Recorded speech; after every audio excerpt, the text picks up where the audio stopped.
I went through that as well. And so you want to just back up just a little bit so that I can see a little more of your pad. That's like perfect. Yeah. Now we're very similar. Similar amount on top. Similar. better symmetry. It's good. Makes for good TV. Same. Pardon me. I can feel that shot affected everything. My lungs. I can feel it. That's good, man. So I'll interrupt just for a second, then I'll let you get back to what you're saying, because you're talking drums. But that's what I was joking about with my lady, and I texted my bass player friend who is really into the vaccine. You know, I had to back him off at one point. It's like, dude, I have an osteomyelitis. I need to talk to my doctor. We did the surgery. Just relax. I don't like that. You got to do your patriotic. He's not that bad, but you know, they're trying to get everyone vaccinated. You know, they're having a lottery. They're going to pay you $100 to give you. You know who Marshall McLuhan was? No. Well, he was so famous. He was a famous thinker in terms of marketing, like the guru of understanding the way people think. His famous line, and he was Canadian, his famous line was, "The media is the message." That's a good one. And so he was so famous that he was in Annie Hall, I think it was, with Woody Allen. And they're standing in line to get into a movie. You've probably seen the scene. And Woody's with his lady, and the guy in front of him is with his lady, and he's talking. Marshall McLuhan says blah, blah, blah, blah, blah, and Marshall McLuhan says blah, blah, blah, blah, blah. And the insight into the internal dialogue that's going on when you have to find the central motif with regards to how to influence the society. And Woody turns to the camera. He says, "What is it with this guy?" And he goes over behind some billboard. He pulls out Marshall McLuhan. He says, "Marshall, would you straighten this guy out?" And Marshall walks up to him and says, "Excuse me, sir, but you don't have a clue with regards to what I'm referring to. Please, don't pretend you do." Something like that. It's gorgeous. Well, Marshall McLuhan, they need Marshall McLuhan to get people to take the vaccine, because that's what they should be saying. You know, it's all those Trump rednecks that like to drink Budweiser and, you know, get stoned. And it's like, this is a great high. They're having a major blowout on the Pfizer. It really gets you off. It's much better cheaper than the street price. It's like, this is your new drug, dude. And when you have it, you're going to notice that there's that beechwood flavor. You know, the Budweiser beechwood. They're still arguing, did they actually put beechwood in the vats? Well, it's got the beechwood flavor. It's great shit, man. You'll have the night of your life. That's marketing. No one's done that. Okay, so you're noticing things about your hands. Keep going. Yeah, and you were saying that you noticed the same when you were studying. So can you elaborate? And well, I've got that. I recorded that. It doesn't matter. Pardon me. I can really feel this stuff. Yeah, that's confusing, because you've got this idea that the stick is laying in the hand, right? And that is in the direction of, well, how does that relate to this 3-finger grip? If it's laying in the hand, does it lay in the hand and then there'll be a 3-finger grip within the context of it laying in the hand? What does that mean? And what I understand is that, and this is a Richard Martinez thing, he talks about, and this is a Richard Wilson thing. In fact, there was an argument at one of my drum hangs between a former Richard Wilson student, or Richard had passed away, so we're all former Richard Wilson students. And because Martinez said, you know, there's a follow through, which is another thing. I'll talk to you about that. Dick didn't talk about a follow through. Dick talked about you get the, immediately go into my Dick thing. you get the second note of doubles rebound, for instance. The hand, doesn't the hand close? So it's gonna strengthen the second note, and then you've got this idea that you follow through to the second note. Well, or it could be both. And now we've got this idea that, okay, well, this is happening. Well, how does that relate to the first finger and to the three-finger grip? And they see all this stuff swims around in your head, right? And so I've been there. I get it. The gig is, it really is a three-finger grip. In reality, we should be able to actually remove, and a lot of speedback guys play this. Remove and when Dick would go into crescendo strokes, he was like this three-finger grip, and he's, look, I'm a foot off the drum. And so that means that the character of what you're playing shouldn't change just because you remove the other fingers. Because when you know what you're doing, and it's going to connect with what you were saying. I know you mentioned last week that when you have the proper grip, that the fingers all the knuckles line up and the stick follows that line in the hand. What you mentioned, though, is that you found that even though it was a three-finger grip and the other fingers weren't touching, they were tight. Yeah, and they were creating an imbalance, you know? Even though they were not touching, but I was kind of trying to compensate my lack of technique into the fingers, the two back fingers trying to do something, even if they're not touching the stick. That can't be good. Well, yeah, I remember fiddling around with a three-finger grip. In fact, that was my first teacher, Wally Snow, actually, out of Murray Spivak's office, had me take. He really didn't want the fingers touching. To see, as soon as you put the fourth on, it ruins it. And then I went to Murray, and Murray said, you can put the fourth on. And then I went to Dick, and he said, you can put the fourth and fifth on. It's like, oh, God, right? Okay. Okay, so that's a good what because you've been through all of them, so what do you say? Well, here's what I can tell you. The idea, what I would go to play with the three-finger grip, and my fourth and fifth would be doing something weird. Because if they're not on, they're still going to move with the hand. Correct. If they're not doing something weird, even if they're not on the stick, they should be following the direction that the human body has designed them to follow.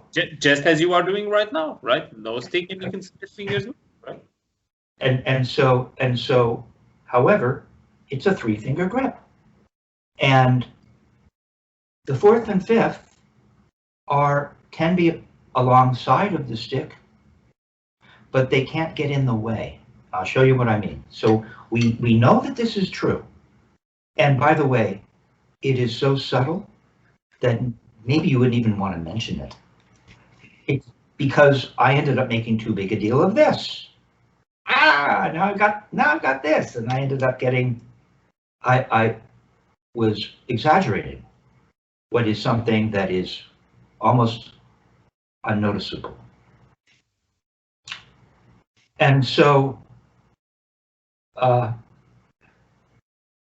what we realize is that we don't want to interfere with the fourth and fifth. The stick, and not necessarily when we're playing singles and we're just turning our wrist, but there's always fulcrum potential. But when we desire a rebound, when we request of ourselves, now I want rebounds, right? That stick has to be able to travel through the hand. There's this channel here. Yeah, you mentioned that. Right, and the stick is supposed to be able to travel through the hand in that way. It travels through here, right?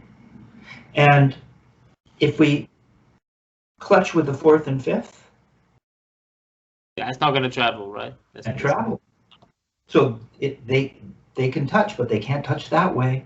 they have to touch in a way, if you're going to let them hang out along the side of the stick, they have to hang out in a way so that first of all, they move with the hand, right? And secondly, they don't interfere. See, I can literally feel the stick rubbing against my fourth, but it's not getting in the way. The fifth, okay, it's off the fifth now, you know. This is remedial. So that's what I'm talking about. mm-hmm. Okay?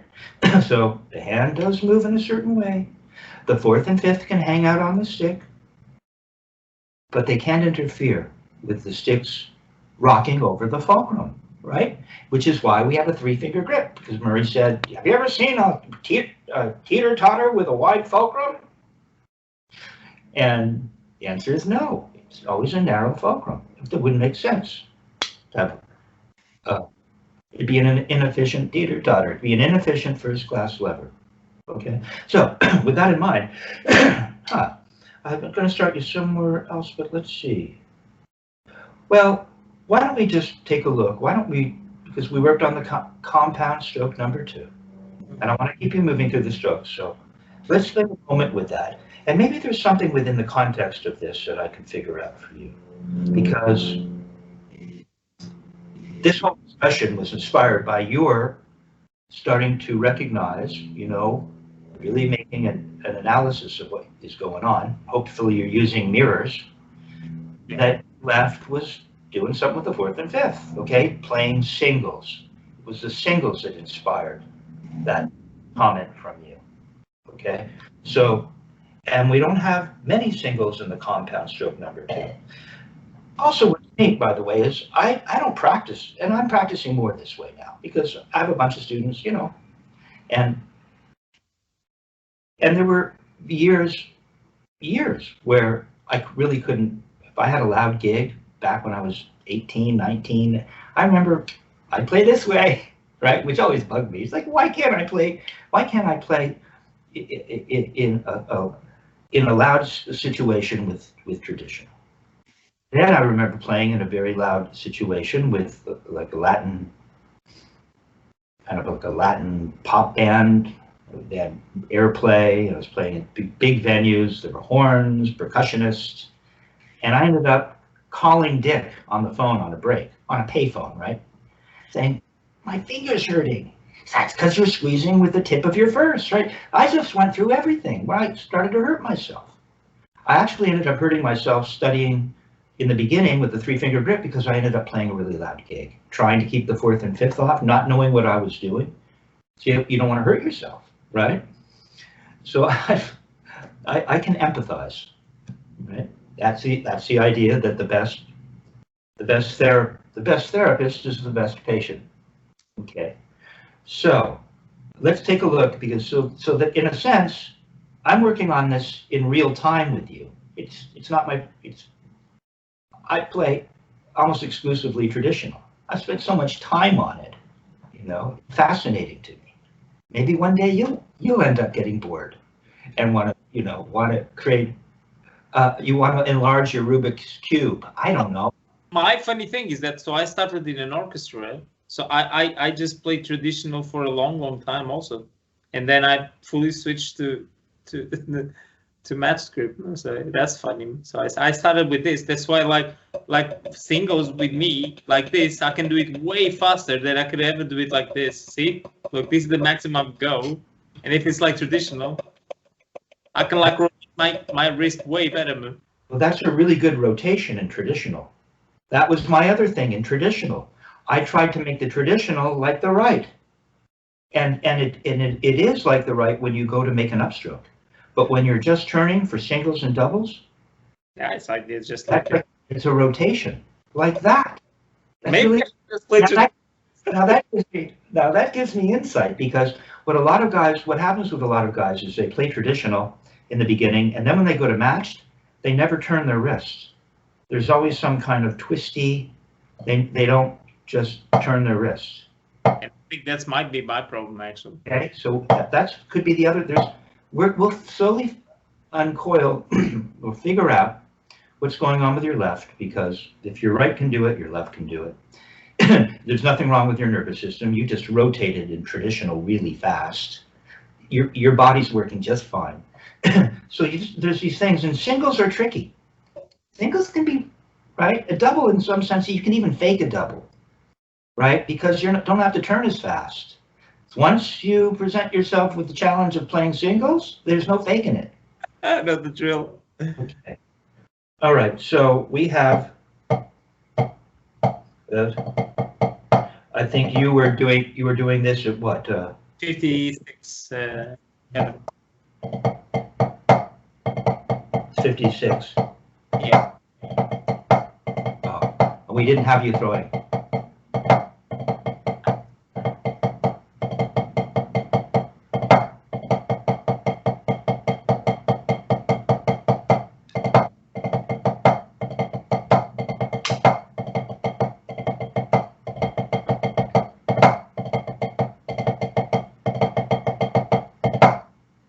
Go ahead and play. 56. Let's hear it.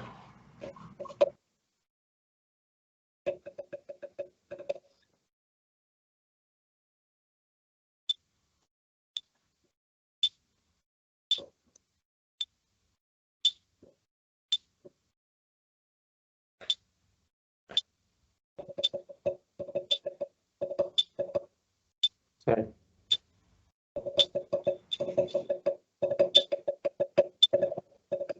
No. Just a sec.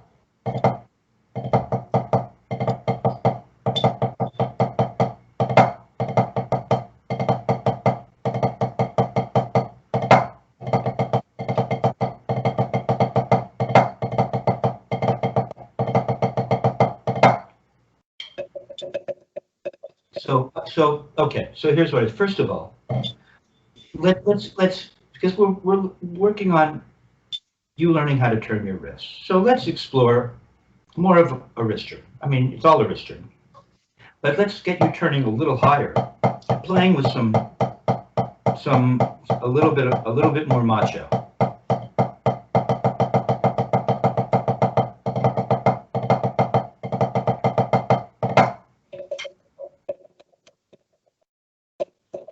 Okay, and so here's what's happening. Guess what we're going to talk about? We're going to talk about the throw. The throw again. Talking about the throw. I talked about the throw forever. It takes a while. And by the way, until you really learn how to turn your wrist, for me, the throw actually emanated from learning how to just turn my wrist. Okay, right? Okay, so. Yeah, and this is the challenge. This is why we're learning these strokes, because I know that you can make a pretty good throw, not connected to perhaps playing the stroke in isolation, right? Or maybe you can't, or maybe you can, or maybe it's a matter of the single stroke, where it's a matter of playing notes on the way up and then throwing. We're not sure. See how I go up?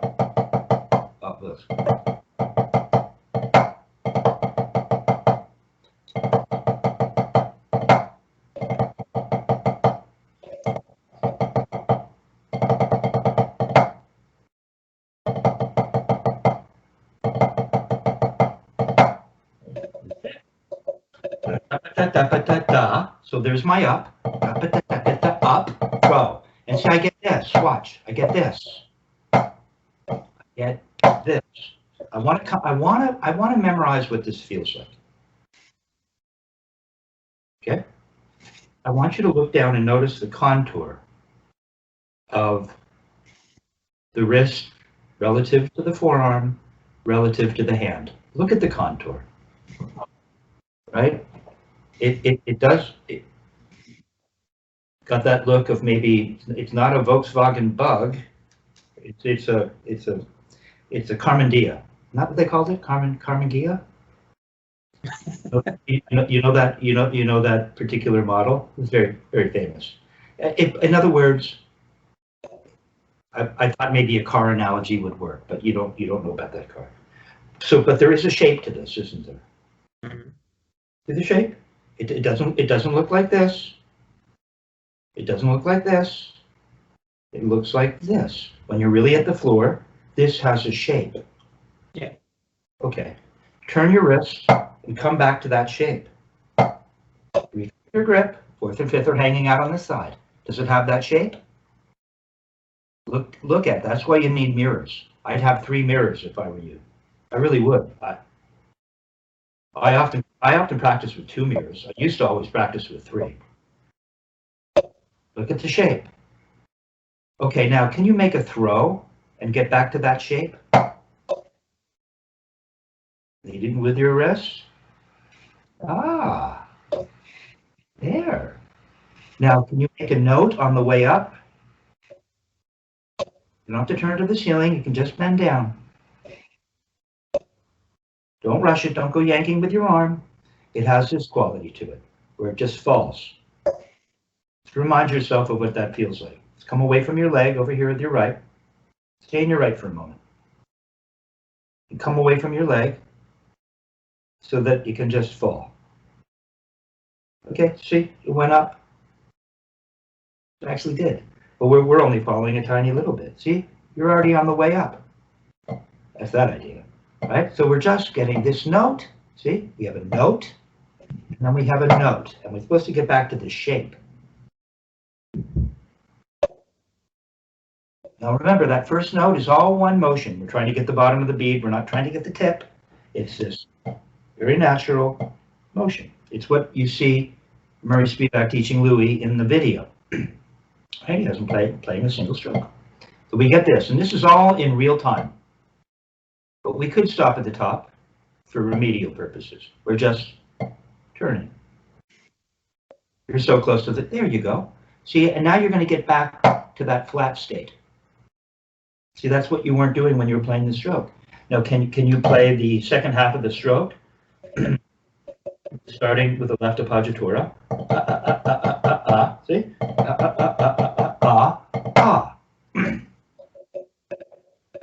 And give me a bit of a wrist turn. Come on, you know. Hit the thing. That was for a little bit of levity interspersed. That was Dick Wilson. We'd be out. Doesn't matter. It was some drummer that he didn't think played very well, and he'd say, he'd lean over, he'd go, Kevin, is it? I thought there was a drummer on this gig. Is there a drummer on the bandstand?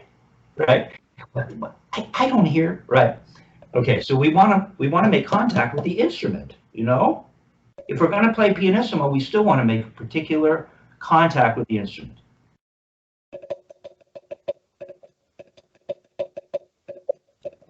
Okay. Now just do it once and stop. Do it again. Let's hear that appoggiatura. It's a fast double, isn't it?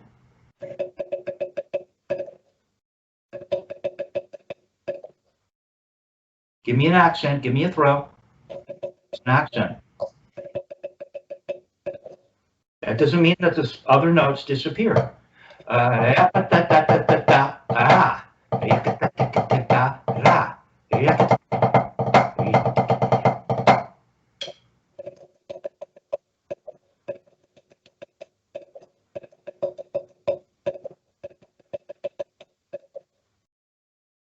I want a bit more of an accent. It might be our connection.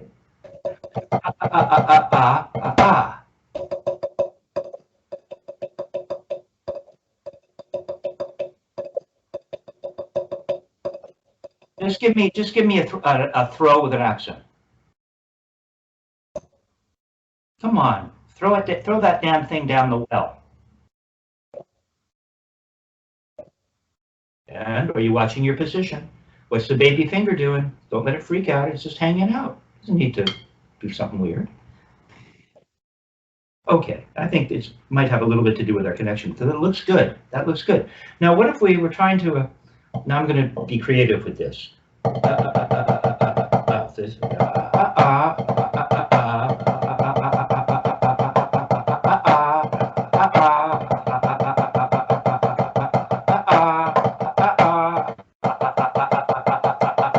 That'll give you, I've morphed the stroke into something else. Now it's like a Radamacue with singles. Yeah. That gives you the throw.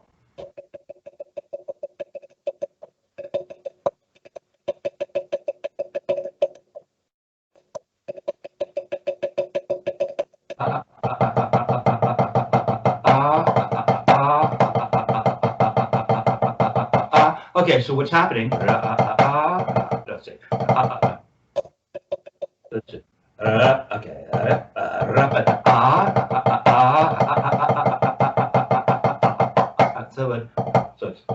So is it always going to go the same way?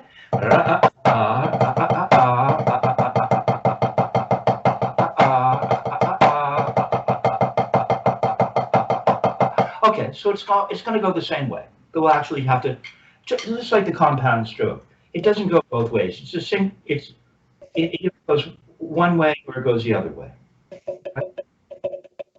And what I'm doing, Raf, is I'm not putting in the appoggiatura. I'm not in the drag. Okay. I do at the beginning for the Radamacue. Sorry.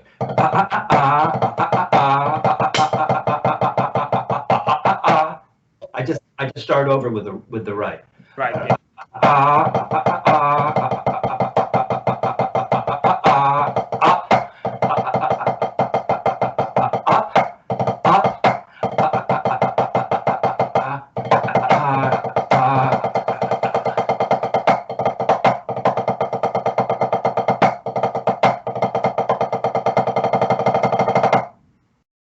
Okay, let's not speed this up yet, because you just need to work on this. So that gives you a chance for singles, doesn't it? Go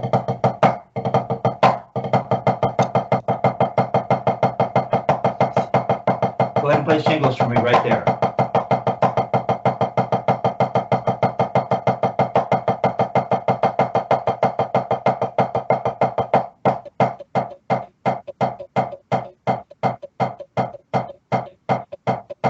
Okay, 3-finger grip.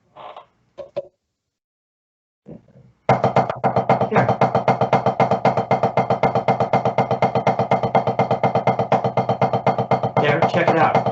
Check it out. The character shouldn't really change. Here.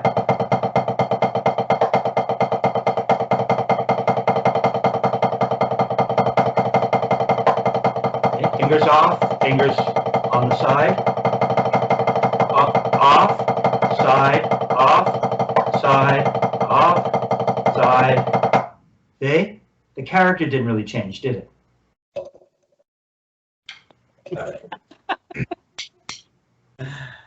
Okay, all right. Transfer one to the other. We're developing a little bit of a comedy act here. Okay, so I want you to work on that, right? That's just.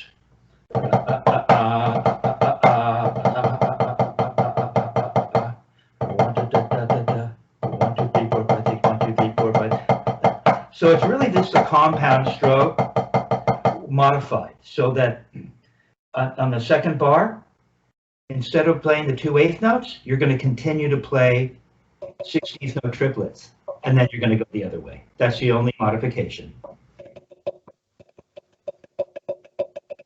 What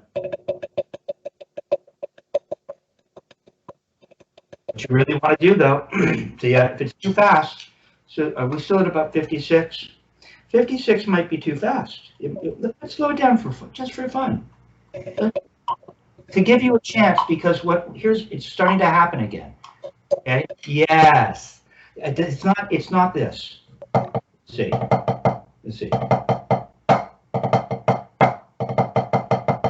You look a little flat. Watch. Here's when you go up. Just stay with me. You go da da da da da da da da da da da da da da, and it comes flat. You're not getting this. You're not getting side of the throw. So, so, see, there's an actual up, up, see, up. I get that. I don't go up like this. Or now you're pumping from the bicep. It's from the wrist, the muscles in front of the elbow. Try it now at 40. Maybe we'll run it from 40 to 56. You can take your time and creep up incrementally, metronomically.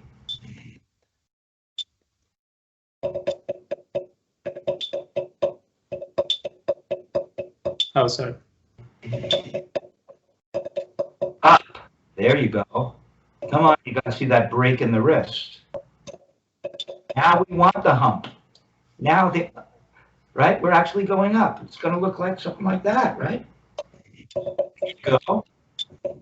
Need some more volume on the singles. Turn a little higher for your singles.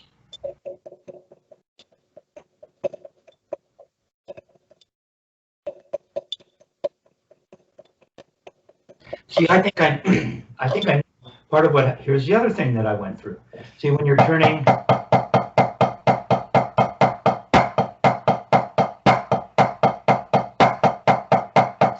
that high, it feels easier to make an up because you're already nice and low. I can make an up here. But what about when you're here? Can you make an up here? In relationship?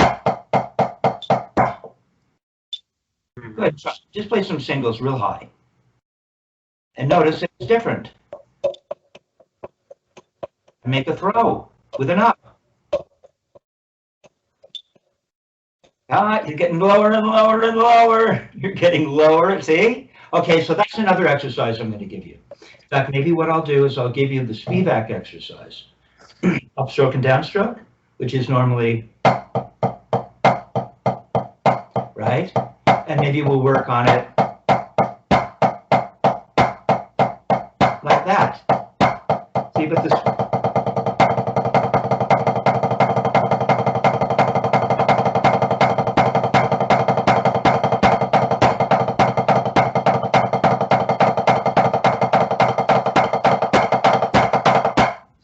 See, and you come back to the floor.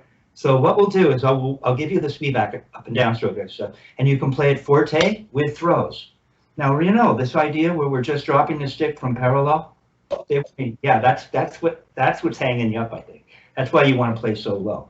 So check it out. You know this idea where I've been pretty disciplined about having you be disciplined about we're not turning to the ceiling first. We're just the stick just falls. Well, right now we're playing an upstroke that's coming from a turn that's real high or more high. And we're going to get to that. We're going to pass through parallel, half an inch bead to butt end, and we're going to get the bottom of the bead, and we're still going to get a throw. We can be done. So it's still an upstroke. Okay? It's different though, but it's based on the time you spent learning how not to come up. Okay. All right. So I want you to work on that. Now let's get to stick control here, because you said that you found it very comforting in that you sets a good routine, I guess. You enjoyed the routine of you followed the author's advice, and you've been practicing 20 times each exercise, which is cool. That's cool.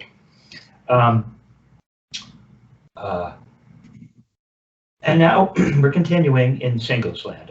I don't want to spend forever, but we'll see what happens. We'll see how much time we need to spend.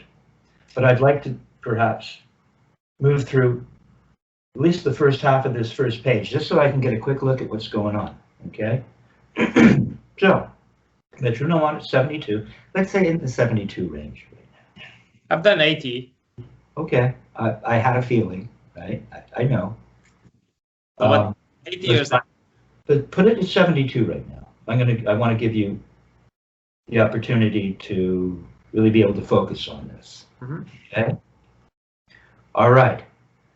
We're playing singles. Now I did create another kind of I had you play an exercise that I created, And there are probably exercises like that further along in the book, one way or the other. I think there are, where you're doubling the speed. Yeah, I think so. Yeah, I recall that. Right. So right now, I just want you to play. I just want you to play what's written. 72. Metronome is a half note. Go for it. Let's see what it looks like. So Number one, we were just playing singles, right? And remember, the consideration now is this understanding of the grip, how the hand operates, and how, if we are going to have the fourth and fifth on, they don't interfere with the stick's ability to rebound. Now, we're not rebounding yet, but we have to know that if you suddenly want to go from a single to a double, that you don't have to move your fourth off because it's going to be in the way. You just maintain this grip. It's very simple, really. So go ahead and try. Oh, and let me stop you there. The other thing I want you to consider is the way this looks every time you land. It looks like this.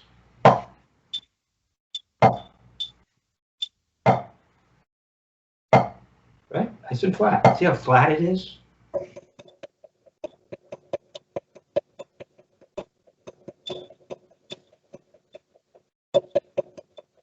Here's the other thing, Raf, that I haven't been too focused on. But Richard Wilson would say, I want you to turn your feet. I was turning my feet. Well, that's awesome. I just want to make sure. And what he would say is, I want you to turn your feet flat-footed, and you turn your feet in perfect prime with the metronome, and you want to bite the floor with your feet. Now, there's a relationship between hands and feet. There should be. They're different. But it's all a lever system. The body is built out of how many lever systems? Fulcrums, force to resistance, right? Over a bone, or however that's working. You know, each knuckle is a fulcrum. Okay, go ahead.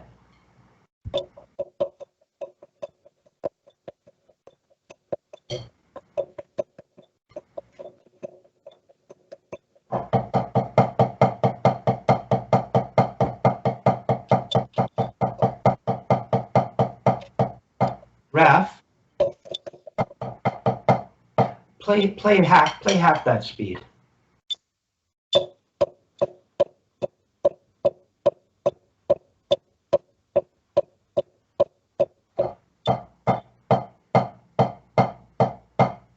Okay, just for fun, I've had you work on this, right? Had you work on all the different iterations. Yeah. Right now, we're here. We're somewhere in here. And all we're going to do is turn the wrist. We're just letting it collapse, and there's a certain, just stay with me. I just want you to feel, let it collapse. 3 fingers, here's the grip, just let it collapse. Lift it up. You can even wait here for a minute, immediately. And let it collapse. Stay in the right for a second, just stay in the right. Don't come up quite that high. We're mimicking the height of turn that you're playing in control. Stop at the top for a minute, just for fun. Maybe not quite that high, come down just a little. Okay, now turn from there, let it collapse. That was good, do it again. Come on, let it collapse. Don't hold it back, just let it fall. There, that was a good one. So you really do have to get to the top. But the other thing is that you're getting to the floor. You're getting to the floor, and it waits at the floor, doesn't it? We're not doing that free stroke thing. That's not this technique. Well, it's going to bounce, so I wait up here or something. And not so with this technique. Well, that's what I wasn't seeing. Watch. Let me hip you to this. See? Remember I said I want you to memorize the shape of this? Then you set the floor. See, the floor is a really big deal. It's a bigger deal than you realize. Okay? So we're looking for dot. So it would be, no, you can, okay, you can turn it off. But you see, that's why I had you slow down. See how I'm waiting at the floor? And check it out. Don't play. Just hang out. Right? And if it's faster, here's the actual speed as written. You see, you get this. It waits at the floor. Every time I get to the floor, there's a shape. Right?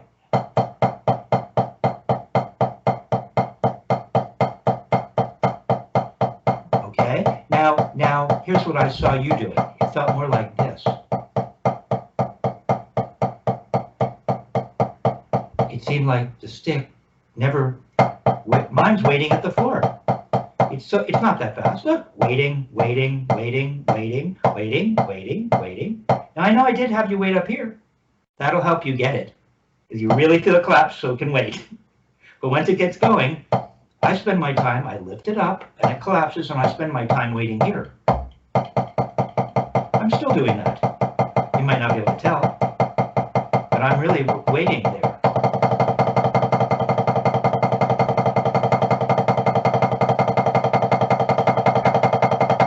I always wait here. When I come to stop, it very naturally stops at the floor where it should, because that's where I'm waiting in between, really. There you go, see?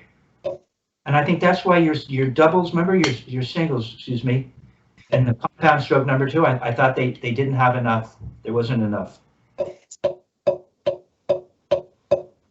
The attack seemed too light. You want you to turn up and let it, you're not forcing it. That attack comes naturally by letting it collapse. And it waits there. It waits there. That's where it waits. Okay, metronome on. So this week we're going to do something different. As well as doubling the speed, I'm going to have you play half the speed. So you can analyze whether or not you're waiting at the floor. Go ahead and play. Play normal speed for me.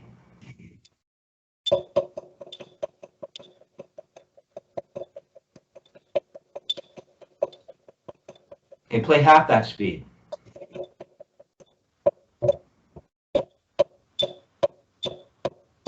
Up, your left, not really waiting at the floor cleanly. It doesn't stop dead.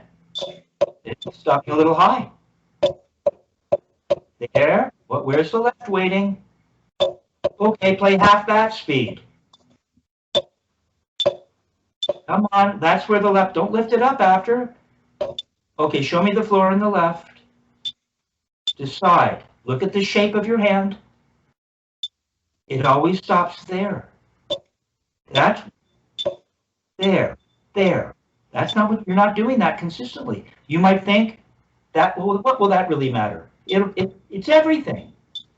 Okay, now you feel that. You felt it. There. That's an honest to good, it's got high. You lost it. There. Oh, there. It's that much consideration. Oh, for one note, that slow. If you can't do that, you're never going to get any speed. You're never, not with this technique. There it is. Oh, don't stop high. Nope, see, it stopped high. Not feeling that. Now, once you feel, you've had a bunch of really good ones. There you go. Now, once you start to feel that, Raf, watch. Now you say you can't get any speed in your left. Once you actually really start, see, everything stops. This stops. Everything is silent. There's a moment. And once you start to get that, I'm still feeling that. You'll get all the speed you need. It stops there. So you need to really work on this, and your singles will get much better. That's as much as I'm going to tell you about that right now. Okay. Now, there you go. You weren't doing that. Now listen how, you stopped high. Raf, I went through this myself. So painful talking. Yes, it is, isn't it? I come up here and there, that was a good one. See, we're all working on this stuff. Come on. I work on this every day, Raf. I have to ingrain this in myself. This is a really big, so I'm really sharing stuff with you that I figured out after years of studying. And I'm giving it to you now. So enjoy the process. Yes, there. I wish someone had told me that at the beginning. No one did. It's just such a basic thing, man. I mean, how many lessons are we on, man? Like, he's still struggling with this. Man. Shouldn't be struggling with this. Honestly. Oh, you're wrong. You're wrong. It actually, you said it at the beginning of the lesson. This is way harder than your degree in engineering. We discussed all the reasons why. Here's one of them. So now your body has to feel something, not just the brain. There. That was good. Good in the right. Okay, now let's play doubles. Now you can see, if you don't feel this for singles, how you going to feel it for doubles? How are you going to feel that for doubles if you can't do that? Okay, now let's hear doubles at 72.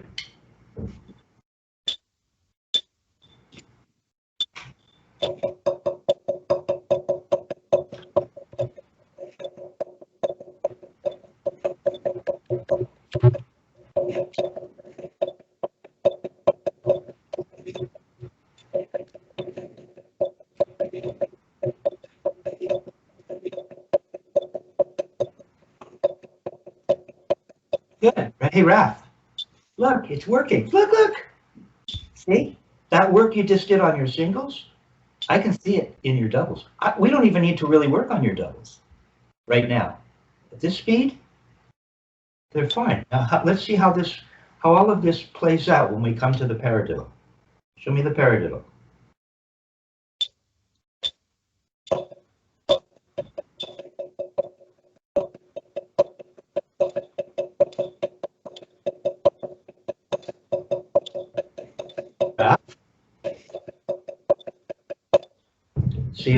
See, all the pieces are essentially there, aren't they? We just worked on this. You weren't very good at it when it came to the compound stroke number 2. But now you're giving me emotion. You're giving me both sides of the throw. Remember, we're coming back to this flatness, but we need the side of it as well. We have that, right? You have the double. And then you have the up to another throw. And then a double, and then an up to a throw. So all the pieces are basically, you just put together everything you just worked on. And by being painstaking, by taking the pieces, each individual piece apart painstakingly, now it's showing up in your paradiddle. It's helping you, right? And so that's all we're doing. I don't have the metronome on. Go ahead and put the metronome on.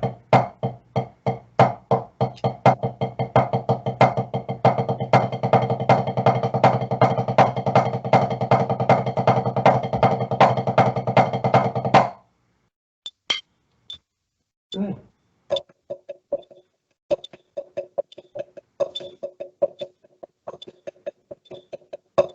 Uh-oh. Uh-oh, you just lost it. You just lost it in the left. You lost, which part of it did you lose in the left? See if you can figure it out yourself.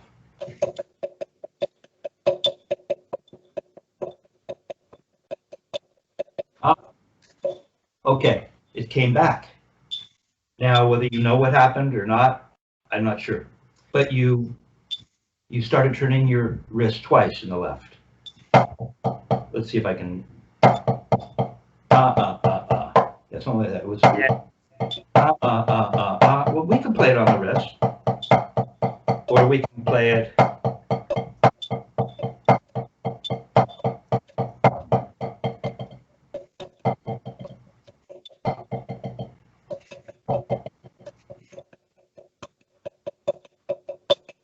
Give me three rebounds in the left. Come on up here, and give me 3 rebounds.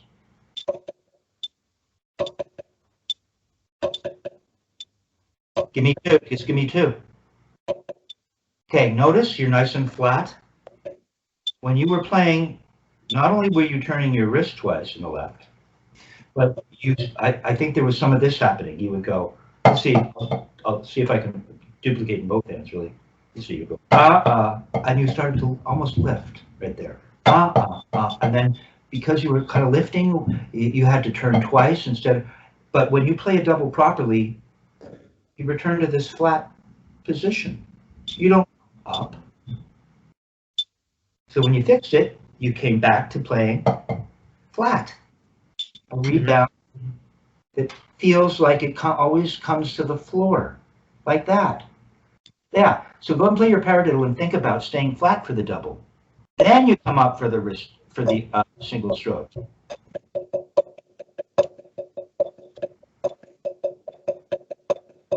Stay nice and flat for the double and just turn once, right?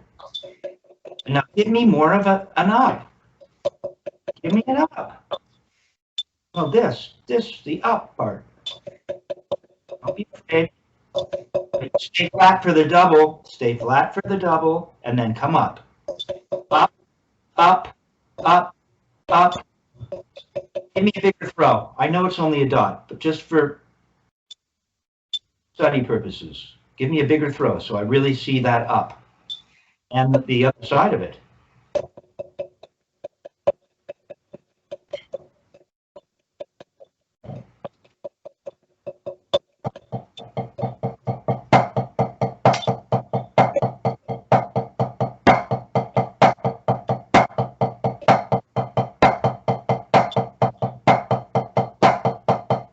Look.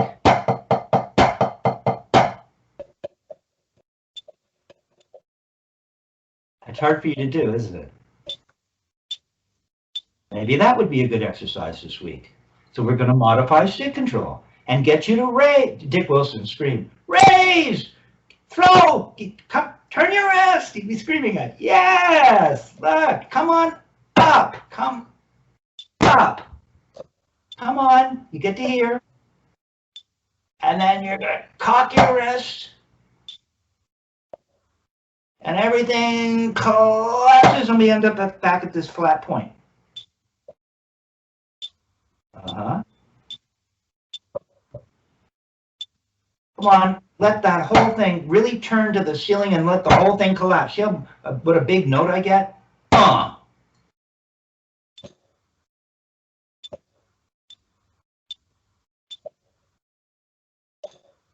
Okay, that's the right direction. It's a little hard for me to tell with the volume because the connection cacks up, but I just want you to learn to raise like that. So we're going to do all the iterations of paradiddle with a big throw. Okay? That was good. It's cool. Paradiddle's looking pretty good. Now let's take a look at this idea of throwing for 3 notes. Let's look at number 9.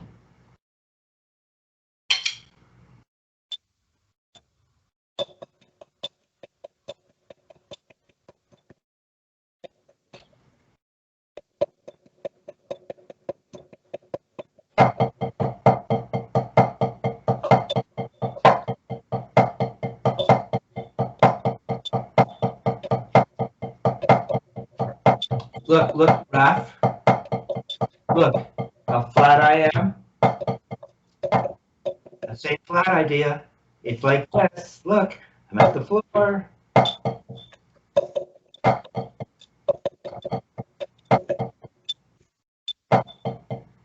was a good one. There, that was a good one too. See, I'm working on this stuff too. I'm looking for flatness.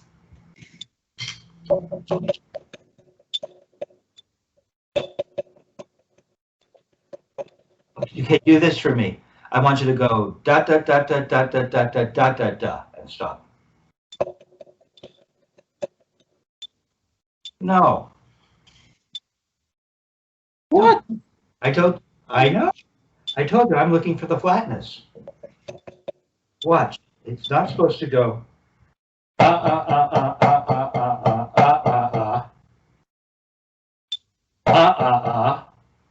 It's supposed to go. Yep, still too much. Not bad. That was a good one. That was a good one. It's flat. There. Then, yep. It doesn't go like this at the end. Means you're not flat. Ah, that's a good one, but you have to throw into it. Where's the throw, though? Now you can't throw. That's pretty good. Ah, okay. You're going to have to work on that on your own. I'm just going to leave that with you. Because I'm giving you stuff. I'm giving you proprietary stuff. This isn't your stuff you're supposed to give someone who's only been studying what? Not even a year. Yeah, it doesn't do that. When you do this, when you're doing this, you're supposed to allow the wrists, allow the fingers to open. So that's normal. Normally, then it's going to be like this, right? It's. I told you that the hand does this, didn't I? I hinted you to this. We just talked about it. It's in the. I videoed it, didn't I? The hand does this. Watch. The hand does this, doesn't it? Yeah. I told you it's so subtle you can't even see it.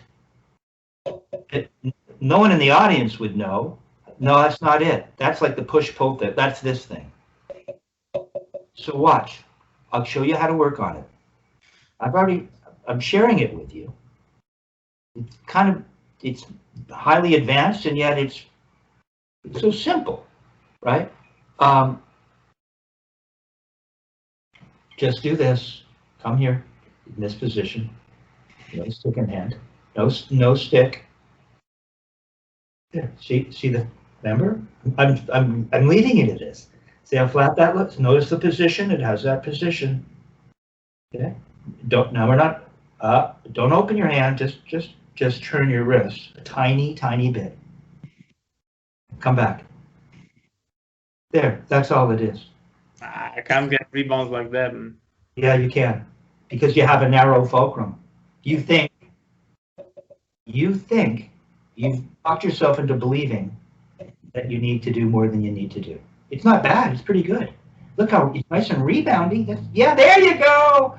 I'm leaving you to work on this because I want to do one more thing here. I want to take a look at number 13. That was gonna be worse, right? Well, maybe or maybe not. Are you able to come up on the third note? Remember, Dick would say you start the motion in the other hand as on the third rebound of the opposite.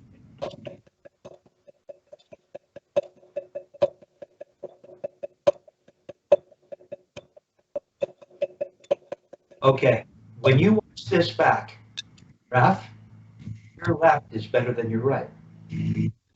Now that should really please you. Your left is more flat than your right, and you're going to be able to fix this because now you're aware of it.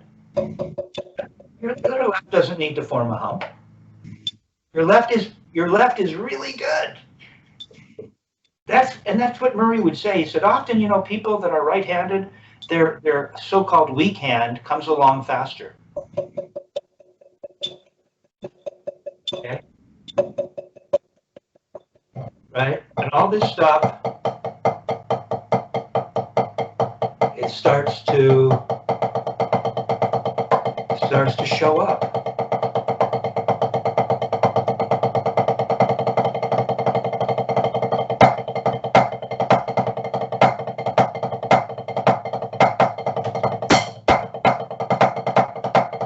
Three, four, five. 1, 2, 3, 4, 5. 1, 2, 3, 4, 5.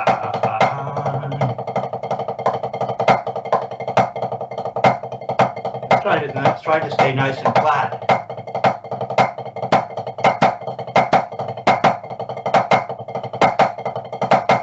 You're supposed to be nice. See? Just try to stay nice and flat. Okay? So you actually got a lot out of this lesson, whether you know it right now or not. But I'm not gonna try to convince you. Yeah, I certainly don't really.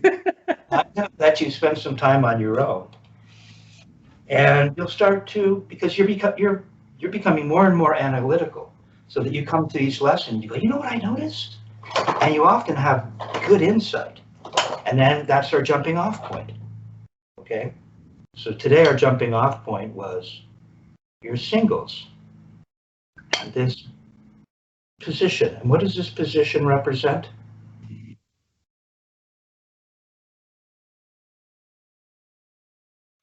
Being Socratic here. What does that position represent? The floor. The floor is king, okay? I'm gonna turn off the recording.